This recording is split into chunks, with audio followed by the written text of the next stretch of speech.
Hello friends, today we are at a gas station site that is underdeveloped. So I'm going to show you how the gas stations are built in Canada. Today we have Manuel with us. He's the site supervisor. So hi Manuel, good to see you. Hi everybody, how are you? Good. So can you please explain about the site, how it's developed and where we are standing now? We are in the car wash tunnel. It's divided with the electrical room, what controls the whole thing. So we are right on the conveyor belt.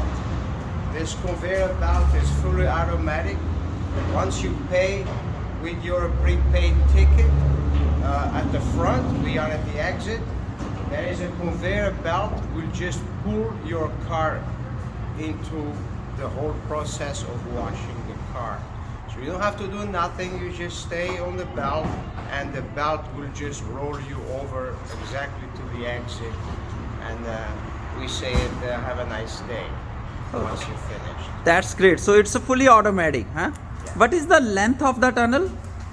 This length of the tunnel is 20 meters long. 20 meters. So does it make any difference if the tunnel length is longer? Yes, it does a big difference.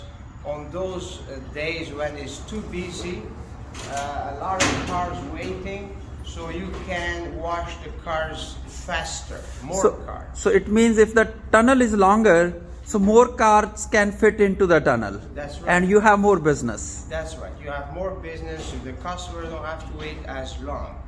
But Okay. the whole washing process is exactly the same. Same, okay. But if the tunnel is long, it means you have to install more machinery inside? No, like I said, the machines, the equipment is the same, but the whole process washing is the same. It's just that you can fit more cars. More cars. In Okay. in the process. So again, like I said, you don't have to wait as long. Okay. Manuel, can you explain a little bit about the machinery? The way it works is once you select your car wash type, there is different grades, different types of car wash what you want, different prices obviously, and then the machine will work accordingly. You have the brushes going around your car. You can select it brushless, it's just touchless. It's up to the customer what you want. But once you come in, again, the machines will start working, and through the process, you're gonna have your car washed, and at the end, you have the blower, and at the further end, you have a sign that says, you down, you can pull ahead. So easy to use. The doors, they got fully closed while you washing, and then they will roll up when you get to the point of exiting the car wash. Okay. So this is the latest machinery, or you recommend any other machinery as well? Or this is the This best? is the latest equipment for the car wash. I myself, I never seen any car wash with a high-tech equipment like this. I see the competitors, other than Petrol Canada, they have different equipment. I don't know much about it, but when I wash my car in Petrol Canada, you can see the difference. Thank you. So what is next on our... So how difficult to develop any gas stations? What are the challenges? You have a big challenges. First, you have to buy the proper land, which is the land that allows you to build commercial gas station. So once you get that proper land to develop, you need to go into the permits, you need to go into the engineering, and you have to work with the city. It takes quite some time from the day you think about you want to do a gas station. You will put the shovel in the ground in about 2 years. Okay, so it takes 2 years to develop any new gas station site. The new gas station, again, depends the cities too. Brampton is kind of not tough, but kind of difficult to build. Okay. So what is on our list next? What you're going to explain? So we have the car wash drive through. Okay. Which cars will come right through behind the store. They pull up on the car wash entrance, which will be over here will be a keypad. When you just insert your kick on the keypad, that raises, and then the green light. There is a TV screen that's going to be installed, and that tells you directions. And then once you are parked there, past the gate, the conveyor belt will start rolling. All you do is just enjoy your trip. Got it. And what is this structure? What are these two gates? I believe you are going to install a gates here, right? Yes, we're going to install 2 overhead doors. Okay. This is the garbage enclosure. Garbage enclosure. Okay. So any garbage will be tucked away. Mind you that the garbage also will have an AC, air conditioning for the garbage. Oh, The construction workers, we all make fun of it, but we understand on the hot days the garbage will be a bit smelly. okay. And we want to bring the temperature down. I believe this is a new thing. I haven't seen this before. I have been built ACs in a garbage enclosure for quite some time. Quite some time. Maybe it's been new for someone else, but not for me. That's great. Then over here we have the store. We call the C store. It's 2,000 square feet, which will offer coffee other than the typical. Can we stuff. please walk into the store? Can you? Yeah. We're going through the side door Okay. of the store.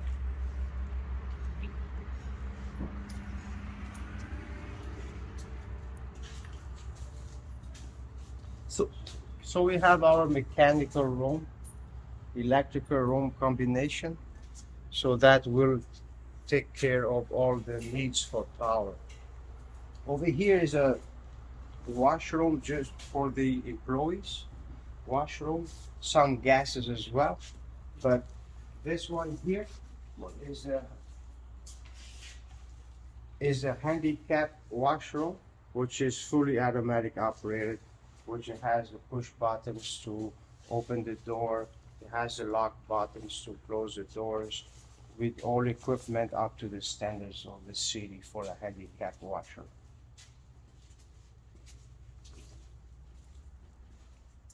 This is what we call the promotional area, sales area. And then we have the reaching cooler. We have the ice cooler. So how big this store is? 2,000 square feet. 2,000 square feet.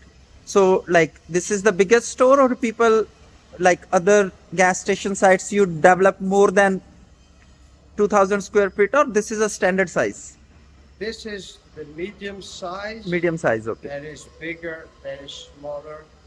Some places we have a lot bigger stores to accommodate A&W, other competitors to sell their product. But this is a medium size, 2,000 square feet. So is there any food chain is coming? No, over here only just coffee. Just coffee. Coffee, but there's no food chain coming. But here. coffee would be branded or like It's just the Petrol Canada brand. Petrol brand, okay.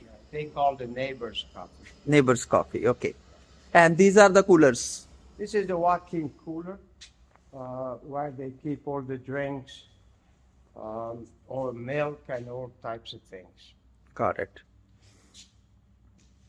Over here we have the pay point, which when the customers come in, it will be the place, the two computers here, the keypads for where you pay your gas and other things you might purchase.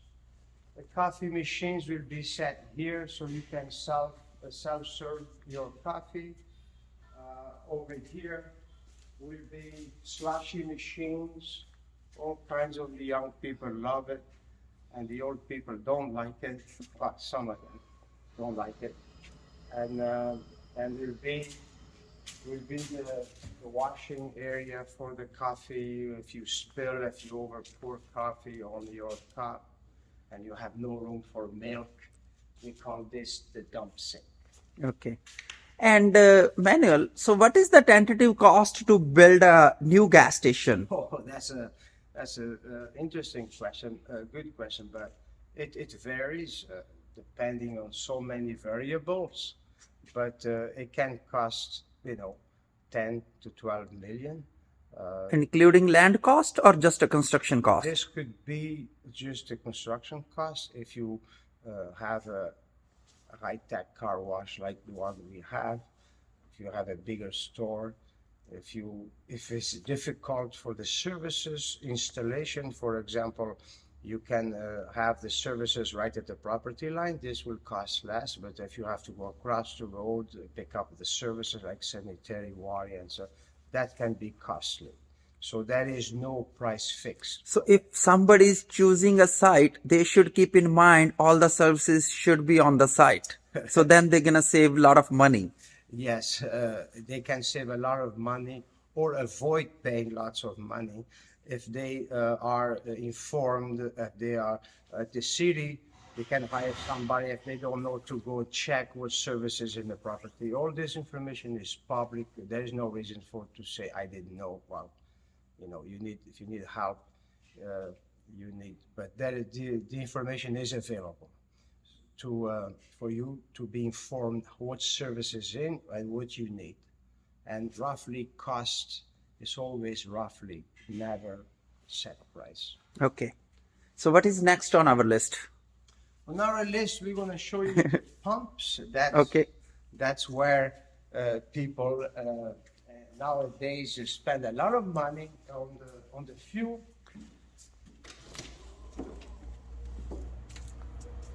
So these are the canopies? We call this the canopy, where the four pumps going to be installed. And as you can see here, this is very typical, the red bubble that going around the canopy, which identifies Petrol Canada a lot. Everybody sees this, they know it's a Petrol Canada. So it's in the process of being installing the next couple of days. And we have we call the pumps area, we call it the aprons, the islands.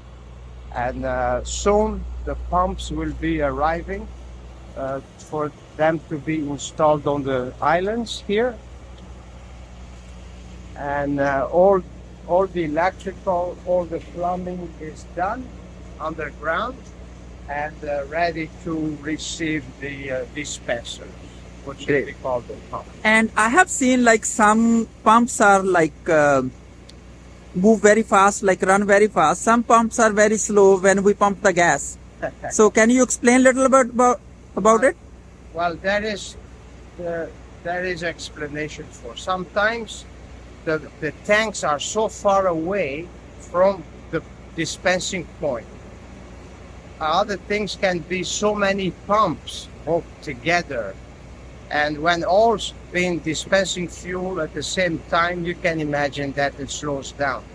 One other thing is we call the STP, what the motor, what pulls the gas from the tanks. There's different sizes. Typical we use 1.5 horsepower. Now we're changing to 2 horsepower to give that extra product to be delivered to keep up with the demand. But I know what you're saying. I go to some gas stations that the pumps is very slow, and I keep in mind I'm not going there anymore. Yeah, because the one thing I feel for the business point of view, it's not a good thing to have a slow pumps, because if I have a slow pumps, car is taking more time to fill up the gas. So your business is running slow. So if you have a faster gas pumps, so then your cars are running very fast. So you are filling more cars. For sure. It's just that you have an expense to take care of that, and you have a revenue, and the owners, they pick what's best for them. Yeah. Do I spend the money to increase the flow, or do I lose a few? No, it depends. So, for example, this is a busy location in Brampton, we know. But if your gas station is located in rural area, you know, like not a lot of cars are coming. Over there, you can save the cost. But depending upon the traffic, you can choose like what kind of machinery or what kind of installation you want. For sure, especially if you're building a new one. Yeah. You pick up the higher, the bigger STPs because you will need in the future. So it's all about engineering, all about what's the demand, which I don't know much about that, but that's what it is. Great. So these are the site for tanks. Like tanks are already underground. No, the tanks, our tanks in the gas station is already installed. This is another development, Okay. which is nothing to do With the gas station. Okay. the tanks. They are installed and they are here.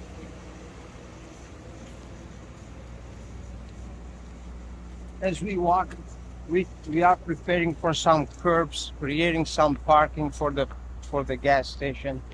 The guys over there, they doing the main hydro from we call a secondary trench hydro from the transformer pad over to a building that is going to be built in the future, where is going to have the electrical room, and all power will be coming from there, with all the meters being installed on that one room in the future once they finish. So, what kind of tanks are in use nowadays? Like latest tanks, It's only FRP tanks, double wall It's a fiberglass. double wall fiberglass, Okay. which different sizes obviously, and they are, when we say double wall, it means that you have two tanks in one, with a little gap, we call it half-an-inch gap in between them, to monitor any leak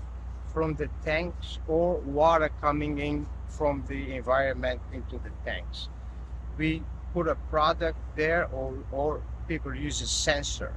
So whichever you want to do with a sensor, you will have a beep on the system that we call VRoot. It's a system that it will tell the operator that you have a problem with the system.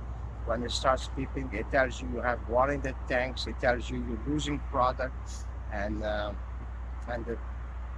the pumps shuts down if there is a loss pressure.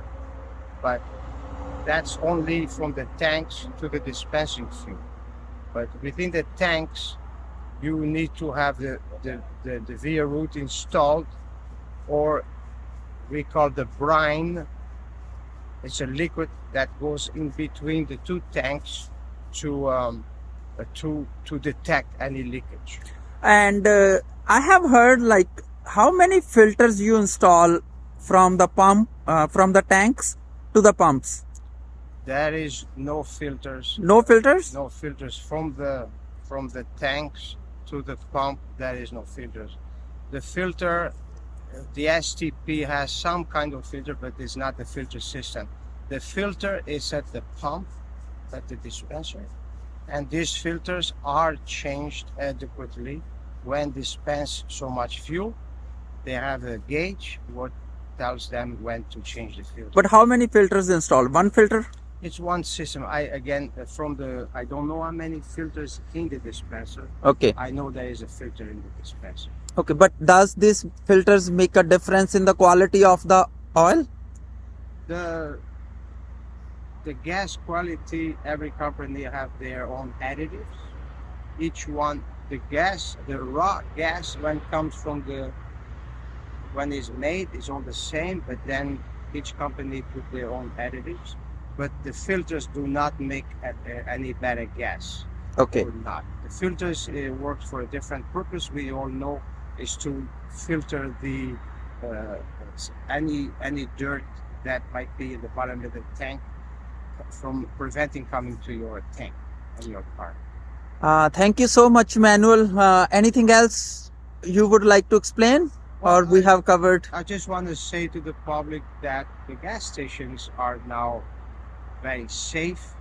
I'm going back to gas stations that myself and with my colleagues built over 20 years with this new kind of pipe, new kind of system. I can see the ground is really clean. It's not like the old days we contaminating the soil or anything. Now the system, thanks to each and everyone that works for this engineering, they're doing a great job. We are quite happy when we dig up the ground so many years later and everything is clean. And the gas station stops when there is a problem.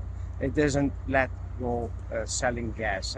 And I have one last question. Nowadays, like more electrical vehicles are coming into the market, and the future is electric vehicle. So how do you look at the future of gas stations? We always welcome anything that is best for the environment. We will work, well, if we don't build gas stations because there is no more gas for sale, we'll make electrical stations. Okay. We be always in the business is we are in need for the people, for the environment. We are here to help. Now, I just learned the other day that someone went to put a new battery in a car and it cost $20,000. I mean, I don't know how people are going to support the electrical vehicle when they have to pay for a new battery $20,000. But we welcome electrical cars. Thank you, Manuel. Thanks for your busy time. And it's really pleasure meeting to you, and you take your time out of your busy schedule and explain all about the gas station. But definitely we'll touch base in future with you for more information. Thank you. Thank you so much. Have a good day. Bye-bye.